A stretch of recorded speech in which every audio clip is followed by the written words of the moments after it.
Assalamualaikum warahmatullahi wabarakatuh. Jumpa lagi dengan saya, Anda Kembarsya, pada channel ini. Oke, pada kesempatan kali ini saya akan membahas materi tentang sistem informasi manajemen. Namun sebelum itu, saya ingin teman-teman sekalian menyimaki video berikut. Let's check it out.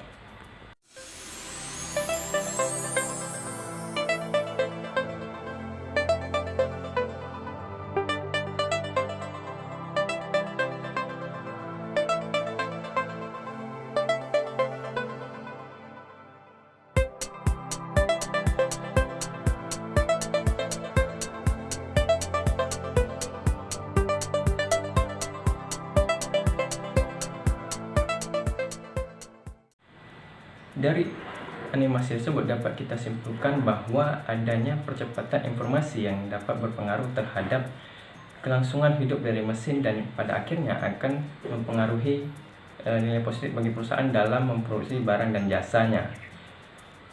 Namun yang menjadi persoalannya adalah apa yang menyebabkan percepatan pada pengolahan informasi dan penyampaian informasi tersebut. Jawabannya adalah sistem.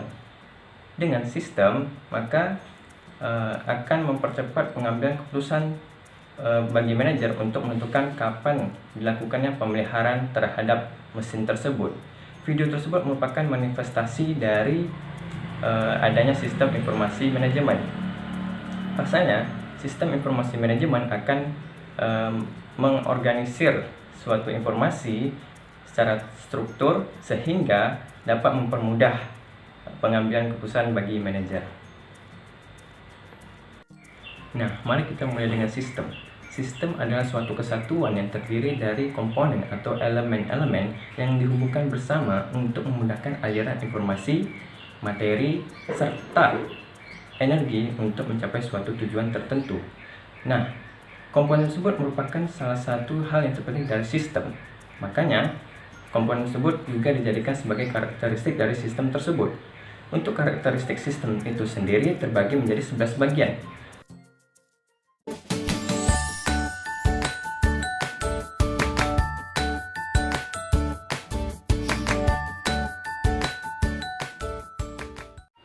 Sebelum kita masuk ke informasi, saya ingin tanyakan terlebih dahulu, apakah sistem itu dapat menjadi usang? Jawabannya iya. Sistem tersebut dapat menjadi usang apabila sudah pada saatnya. Hal itu diperkuat oleh adanya siklus sistem.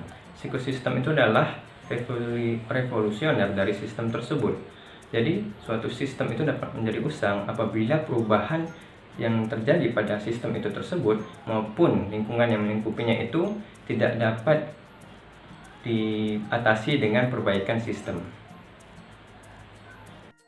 Selanjutnya kita ke informasi. Informasi adalah hasil dari suatu pemrosesan data. Informasi harus memberikan manfaat bagi penggunanya. Yang menjadi permasalahannya ialah bagaimana cara kita mengukur manfaat dari informasi tersebut, yaitu dengan mengidentifikasikan nilai informasi. Nilai informasi ditentukan oleh dua hal. Yang pertama ialah manfaatnya, yang kedua adalah biaya yang dikeluarkan. Selanjutnya kita memasuki ke manajemen. Manajemen adalah suatu proses yang meliputi proses perencanaan, pengorganisasian, pengerjaan, pengendalian terhadap anggota organisasi, serta penggunaan sumber daya yang ada dalam suatu organisasi tersebut untuk mencapai suatu tujuan yang telah ditetapkan oleh suatu perusahaan atau organisasi sebelumnya. Nah, orang yang melakukan suatu proses manajemen tersebut adalah seorang manajer. Seorang manajer memiliki kegiatannya masing-masing sesuai dengan tingkatannya. Jadi dalam manajemen itu ada tingkatan-tingkatannya gitu. Nah, oleh dikarenakan kegiatan yang berbeda-beda tersebut, maka akan mempengaruhi penggunaan informasi bagi setiap tingkatan tersebut. Karena informasi yang dibutuhkan itu pada setiap tingkatannya tentunya juga akan berbeda-beda.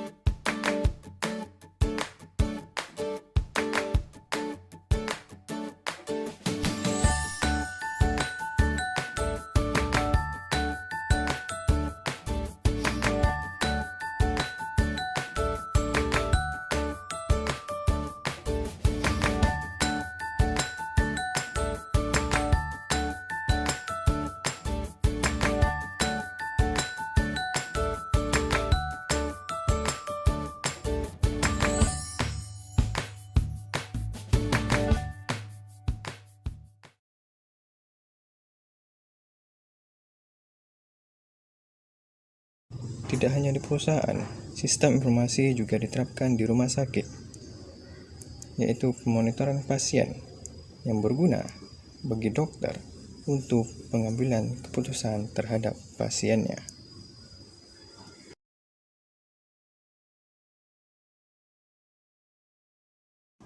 Dimulai dari pasien yang kemudian terintegrasi pada perangkat seperti laptop, komputer, dan juga handphone.